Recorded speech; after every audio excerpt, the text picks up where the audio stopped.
ये concealer system है, इसमें ये बड़ा बटन काम कर रहा है, छोटा काम नहीं कर रहा। ठीक है, और अब मैं ये बड़ा बटन दबाऊंगा,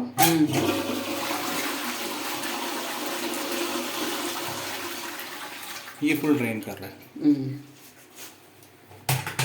अब इसको रिपेयर कैसे करना है, मैं ये आप लोगों को बता रहा हूँ कि मैंने ये यहाँ से बटन खोल लिया और मैं यहाँ से ये कर देता हूँ स्विच का कवर बंद और इसको निकालता हूँ। तो मैंने देखा ये अंदर स्टक है, मतलब अटका हुआ है। सामने की चीज़ें मैं देख रहा हूँ, वॉशर वगैरह वहाँ ठीक है, सामने की चीज़ें ठीक है वहाँ पर, मैंने ये चेक कर लिया है। अब इसमें और क्या चेक करना है, यहाँ पर जो लगा है वॉशर, ये देखना है कि ये ओरिंग है या फिर सील वॉशर है जो ओरिंग बन गया है। अगर वो सील वॉशर है तब तो आपने उसको चेंज करना है, अगर ओरिंग बन गया है वो फिर नहीं छोड़ना है। साथ ही अब दूसरी चीज़ जो इश्यूज आते हैं वो कहाँ पर है, ये देखिए मैं यहाँ पर इसको चेक कर रहा हूँ। तो मैंने ये पाया कि ये जो डायफ्राम है, इसको डायफ्राम बोलते हैं पंप, ये पंप ये क्रैकिंग के निशान है। ये यहाँ पर क्रैक है, ये दूसरी साइड में क्रैक है, और ऐसे ये यहाँ पर भी क्रैक है, चौथी जगह यहाँ पर भी क्रैक है, मतलब 4 जगह से क्रैक हो गया। क्रैक क्यों हुआ है, ये देखिए इसके साइज़ के अकॉर्डिंग ये यहाँ पर दबाया है, मतलब जब इसको कंप्रेस किया होगा, दबाया होगा, बैक साइड से पुश किया होगा, तो आगे जो पंपिंग सेट है इसके लिए बना हुआ है स्पेस जहाँ पर वो रिंग लगा होता है, तो वहाँ पर ये लग करके फैल के फट गया है, जिसको बोलते हैं। तो अब इसको हम सॉल्व कैसे करते हैं, इसके लिए मेरे पास एक है ये फाइल, तो मैं ये वाला पार्ट इसका यूज़ करूँगा, मेरे ये यूज़ आने वाला है। तो इसको मैं यहाँ से करता हूँ, इसको निकाल लेता हूँ। ठीक है, ऐसे इसके लॉक बने हुए हैं, ये लॉक्स आपने यहाँ से दबाने हैं और ये ऐसे पुश करके बाहर निकल जाएंगे। इसको पुश कर लिया मैंने। अब मैं ये फटे हुए पोर्शन को ही इसको ऐसे घिस रहा हूँ, फाइल करके इसका जो डायमीटर है अंदर का वो इनर डाया बढ़ा रहा हूँ।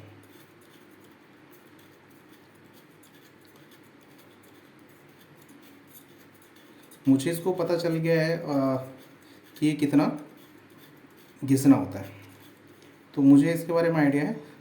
आप कैसे इसको जस्टिफाई करेंगे मैं आपको बता दूंगा।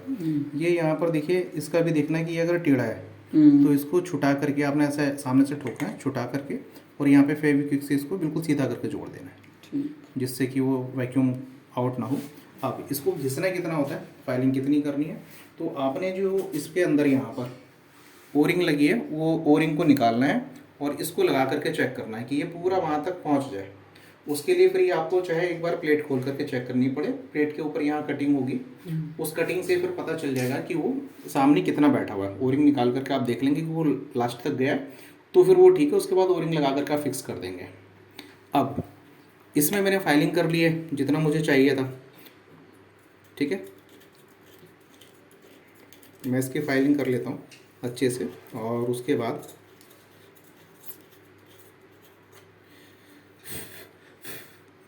ये जैसे टेढ़ा है, मैं फिर भी इसको वैसे ही रहने दे रहा हूँ, क्योंकि ये आपको मुझे जस्ट टेस्ट कराना है। दूसरी चीज़ मैं ले रहा हूँ फेविक्विक, ये देखिए फेविक्विक है मेरे पास, और इस फेविक्विक को मैं ये ब्रेकेज जो चीज़ें हो गई हैं जहाँ पर, ये मैंने एक एक ड्रॉप यहाँ पर डालना है, दबाना नहीं है मैंने इसको। आप भी इसको नहीं दबाइए, क्योंकि ये जिस शेप को ले चुका है वही शेप बस इसकी रहने देनी है। अब मैंने इसको ये चारों तरफ, चूँकि ये बहुत जगह से ब्रेक हो गया, तो मैंने ये चारों तरफ से करके इसको छोड़ दिया है। और ऐसा करके अब मैं इसको रख देता हूँ कुछ एक देर के लिए। फेविक्विक को मैंने कर दिया है बंद।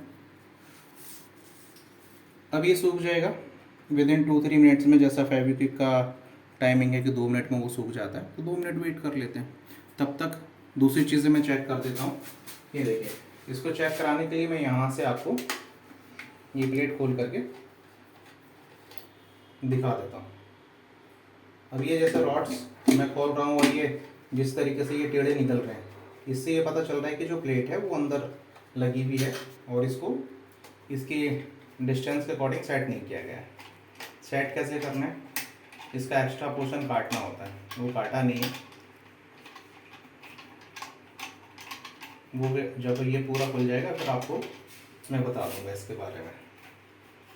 तो आप ये देख करके भी समझ जाएंगे, बहुत आसान है ये सारी चीज़ें करना। अब देखिए जो चीज़ें मिस ना हो जाए हम इसको यहाँ पे हटा लेते हैं, ठीक है। क्योंकि सीट कवर हमने पहले बंद कर लिया तो हमें वैसे सीट कवर हमने पहले बंद कर लिया तो हमें घबराने की ज़रूरत है नहीं। इसको हम काटेंगे। अब ये जो मैं बात कर रहा था इसके फटने की, तो देखिए यहाँ पर एक बटन बिल्कुल ठीक काम कर रहा है और यहाँ पर ये देखिए यहाँ लास्ट तक ये पहुँचा हुआ है, ये कट से आप देखेंगे। तो दूसरे को भी हमें चेक करना है, तो हम ये ओरिंग यहाँ से निकालेंगे, उस पंप को फिट करेंगे यहाँ पर और ये देखेंगे कि वो यहाँ लास्ट एंड में यहाँ तक पहुँच जाए बिना ओरिंग के। बिना ओरिंग के पहुँच जाएगा तो फिर हमें ओरिंग लगा कर उसको फिक्स कर देना, और वो नहीं पहुँच रहा है तो फिर हमें उसको और हल्की सी फाइल करनी है और हम ये यहाँ से और यहाँ दोनों साइड से उसको चेक कर लेंगे। करेक्ट। तो ऐसा करने से वो चीज़ें हमें पता चल जाएंगी कि ये परफेक्ट है कि नहीं है। अब जैसा कि वो इस पर काम ये साइड से नहीं कर रहा था, तब तक मैं सुनिश्चित करने के लिए इस पाइप को इधर लगा लेता हूँ, क्योंकि ये पंप काम कर रहा है। तो मैंने ये पाइप यहाँ से निकाला और इधर लगा लिया। अब मैं ये इसको फ्लश कर देता हूँ। चूँकि मैंने इसको फ्लश किया और ये फ्लश हो गया, मतलब वर्किंग कर रहा है, तो इसका मतलब है कि जो नीचे का मैकेनिज्म है वो बिल्कुल ठीक काम कर रहा है। ये सिर्फ ये वाले पंप में अब प्रॉब्लम है, क्योंकि इस पंप के साथ ये ठीक से काम कर गया है। तो अब हम इसको पुरानी जगह पर ही अपनी लगा लेंगे, जैसे इधर हमने लगा लिया, इसका वाला हम इसी पर लगा देंगे। करेक्ट। दूसरा एक था ये प्लेट्स की रॉड्स का। तो अब देखिए ये जो जितना यहाँ पर डेप्थ गया है प्लेट लगने के बाद, ये डेप्थ इसकी यहाँ से, तो यहाँ से हम यहाँ नाप लेते हैं, इतनी डेप्थ तक इसको चाहिए था। इसका एक्स्ट्रा हमें इसको काटना पड़ेगा। अब मैंने वहाँ पर वो थ्रेड से चेक किया, वहाँ से थोड़ा सा मैं एक्स्ट्रा छोड़ता हूँ, तो मतलब ये मुझे 1 इंच काटना चाहिए। थोड़ा सा मैं एक्स्ट्रा रख करके चलता हूँ जिससे कि फिर दिक्कत ना हो। तो काटना इतना है, बट मैं इसको इतना काट रहा हूँ, ठीक है। इतना काटने की बजाय इतना काट रहा हूँ, ताकि फ्यूचर में कुछ ज़रूरत पड़ती है तो हम उसको आसानी से कर पाएँ।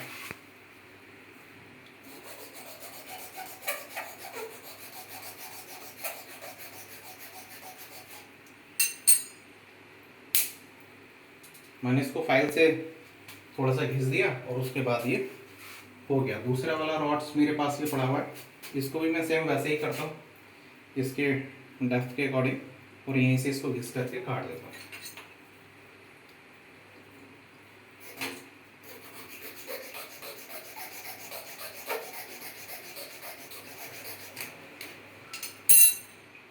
ये देखिए इस तरीके से हमने घिस दिया और ये कट गया। अब हम इसको कर देते हैं फिट। एक और चीज़ का आपने ध्यान रखना है कि ये वाला जो पाइप है, हो सके तो आप ये यहाँ से क्रॉस करके लगा दीजिए, ठीक है। तो मैं इस पाइप को यहाँ से क्रॉस करके लगा देता हूँ। इससे क्या होगा कि यहाँ पर इसके अटकने के चांसेस कम हो जाएंगे। बाई चांस ये पाइप, जैसे मैं इधर दिखाने की कोशिश कर रहा हूँ, ऐसे आकर के अटका इसमें, तो इसकी परफॉर्मेंस को ख़राब करेगा। तो ये इधर से निकाल दिया, अब भी ये अच्छे से काम करेगा और इसके जो अटकने के चांसेस हैं वो ख़त्म हो जाएंगे। ये वाला जो पाइप है, हो सके तो यहाँ पर एक बैंड है, इस बैंड के साथ में आप यहाँ से क्रॉस करके तब इसको लगा लीजिए। अदरवाइज़ आप इसको ऐसे भी लगा सकते हैं। पाइप लगाते टाइम आपने देखना है कि ऊपर वो दब ना जाए कहीं पर, जिससे कि उसकी परफॉर्मेंस ख़राब हो। अब ये जो रॉड्स हैं मैं इसको परफेक्टली लगा देता हूँ। इसमें क्या हुआ था कि ये पूरी लंबाई में लगाए हुए थे, जिस कारण से वो आगे जा कर के टच हो गए और वो वहाँ से मुड़ गए थे।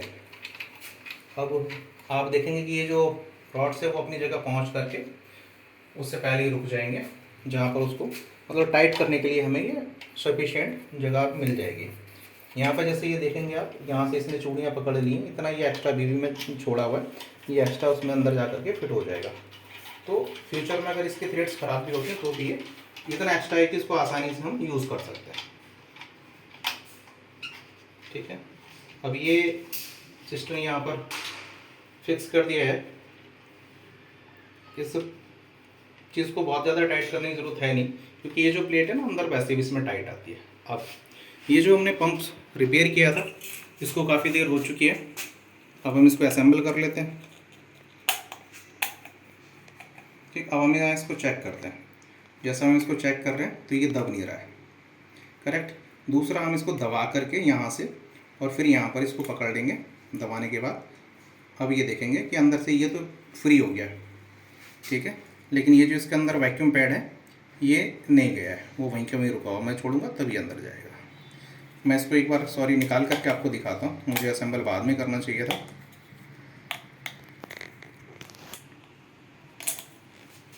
ये देखिए, इसको क्या करते हैं कि हम इसको यहाँ दबाएंगे तो ये दबेगा नहीं, करेक्ट। और दबाने की पोजीशन पर मैंने लिया है और यहाँ उंगली से मैं इसको बंद कर देता हूँ। अब इसको यहीं पर रुका रहना चाहिए। अगर ये रुका है तो ये बिल्कुल ठीक हो गया, और ये नहीं रुका है, धीरे धीरे वापस जा रहा है, इसका मतलब ये ख़राब है। फिर ये इसको आपको बदलना है, और नहीं हो आपके पास बदलने के लिए तो फिर ये जो जॉइंट है इसके, यहाँ पर आपने फेविक्विक डाल देनी है चारों तरफ से, फिर ये ठीक हो जाएगा। तो इस तरीके से ये परफेक्ट है, हमने चेक कर लिया। अब इसको हम असेंबल कर देते हैं। असेंबल करने के बाद हम ये लगा रहे हैं यहाँ पर स्प्रिंग्स, और इसको हम लगा देते हैं वैसे ही इसमें जैसे ये फिक्स होना चाहिए। उसके बाद हम यहाँ पर कर देंगे इसको फिट।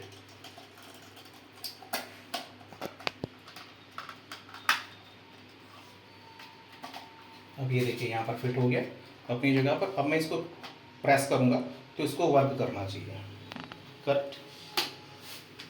दोनों चीज़ एक साथ कवर करनी है। हाँ जी, नहीं नहीं, मोबाइल वैसे ही रहेगा, फ़ोन वैसे ही रखना है, ये इतना, ठीक है। आप चाहे तो निकाल दीजिए थोड़ा सा, ठीक है। अब मैं ये छोटे बटन को दबा रहा हूँ, क्योंकि ये वाला तो पहले से काम कर रहा था, ये हमने अब रिपेयर किया है। ये इसने थोड़ा सा काम किया है, नेक्स्ट टाइम ये फुल काम करेगा। क्योंकि अब ये देखिए, अब इस तरफ से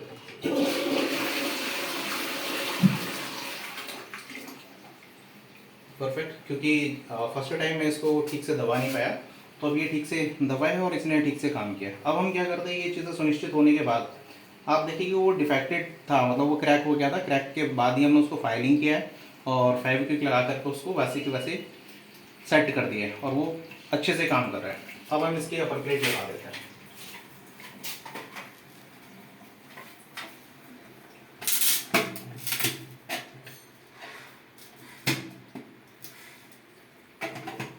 अब हम ये देख रहे हैं कि दोनों बटनों में थोड़ी सी प्ले है, ये रहनी चाहिए, अदरवाइज़ ये ज़्यादा टाइट हो जाएंगे तो क्या होगा कि प्लेट लगते के साथ यहाँ से लीकेज आना शुरू हो जाएगा। तो वो लीकेज भी नहीं है, इसलिए हमें ये प्ले देखनी है। ये प्ले बहुत ज़्यादा भी नहीं होनी चाहिए, अगर ज़्यादा प्ले होगी तो भी ये ठीक से परफॉर्म नहीं करेंगे। तो अब ये सिस्टम पूरा भर गया, इसमें भरने की आवाज़ भी कुछ नहीं आ रही है। अब मैं इसको दोबारा से फ्लश करता हूँ, ठीक है। देखिए मैं यहाँ से ये बटन दबा देता हूँ,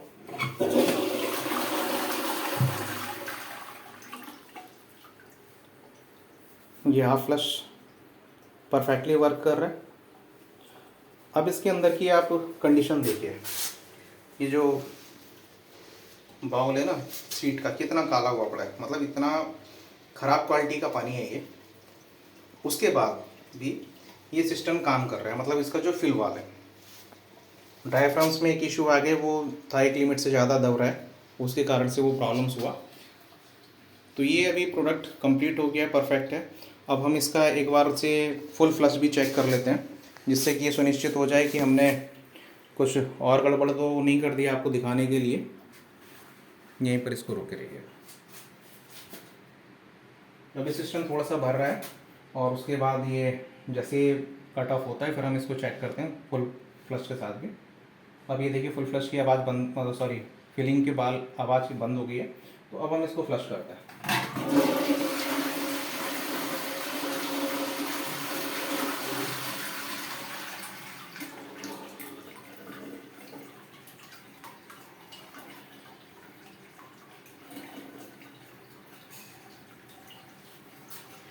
अब ये देखिए यहाँ पर ये बटन दबा हुआ रह गया है, किसी कारण से ये स्टक हो गया है,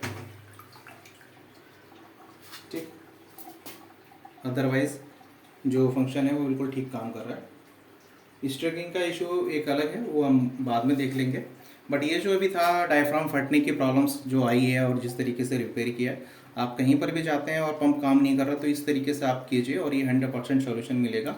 कोई भी ऐसा न्यूमेटिक सिस्टम आपको मिलता है जिसमें ऐसे पंप लगे हैं, आपने ये सोल्यूशन करना है और 100% आपको कुछ भी रिप्लेस करने की ज़रूरत नहीं पड़ेगी। ऐसा करने से आप ये नहीं सोचें कि ये जो वर्क है ये टेम्परेरी है, ये 100% परफेक्ट सोल्यूशन है और परमानेंट सोल्यूशन है, मतलब लॉन्ग लाइफ ये प्रॉब्लम्स नहीं आएगी। अभी जैसा हमने ये किया है उसके बावजूद भी ये लंबे टाइम तक, मतलब साल 2 साल तक प्रॉब्लम नहीं आएगी। और अगर नया पंप आप चेंज कर रहे हैं तो आपको जो फाइलिंग बताया गया है उतना फाइलिंग करके ही आपने नया पंप लगाना है, ताकि वो क्रैक ना हो, पहले से उसमें उतना प्ले आ जाए। ओरिंग हटा करके, जो हमने बताया था, ओरिंग हटा करके उसको सेट करना है, वहाँ तक वो जाए अपनी लास्ट लिमिट तक। क्या होता है कि जब वो उसका जो साइज़ बनाया है वो लास्ट लिमिट तक अपनी नहीं जाएगा, जब इसको दबाएंगे ना ज़ोर से, किसी भी कस्टमर ने ज़ोर से दबाया है, कोई भी यूज़र ने, तो वो ज़ोर से दबा करके वहाँ पर वो जो उसका एंड बना हुआ है इस तरीके से मेल फीमेल है, करेक्ट, ये ऐसे बना हुआ, तो यहाँ पर ये क्या है, ये जाएगा ऐसे करके, उसका डिज़ाइन है। तो ये यहाँ से ऐसे जाने के बजाय जब ज़्यादा फोर्स पड़ेगा तो और ज़्यादा आगे जाने की कोशिश करेगा, फिर ये क्या होगा, इस कंडीशन में ये फट जाएगा, इसमें क्रैक आ जाएंगे, फिर वो वैक्यूम बनना बंद हो जाता है, मतलब वैक्यूम प्रेशर लीक हो जाता है, जिसको हम कह सकते हैं कि वैक्यूम नहीं बन रहा है, बनता है वैक्यूम बट वो लीक हो जाता है प्रेशर, इस कारण से वो परफॉर्म नहीं करता। तो ये सिस्टम कंप्लीट हो गया और दोबारा से इसको चेक कर लेते हैं।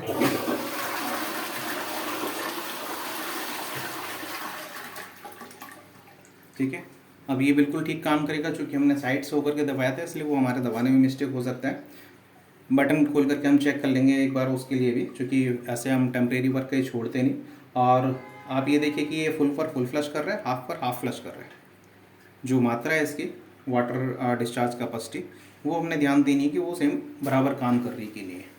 तो मैं आशा करता हूँ कि ये वीडियो से आपको काफ़ी कुछ समझ में आ गया होगा, काफ़ी कुछ चीज़ें डाउट आपके क्लियर हुए होंगे। अगर कुछ और रहता है तो आप नए चीज़ के लिए आप हमें शेयर कर सकते हैं।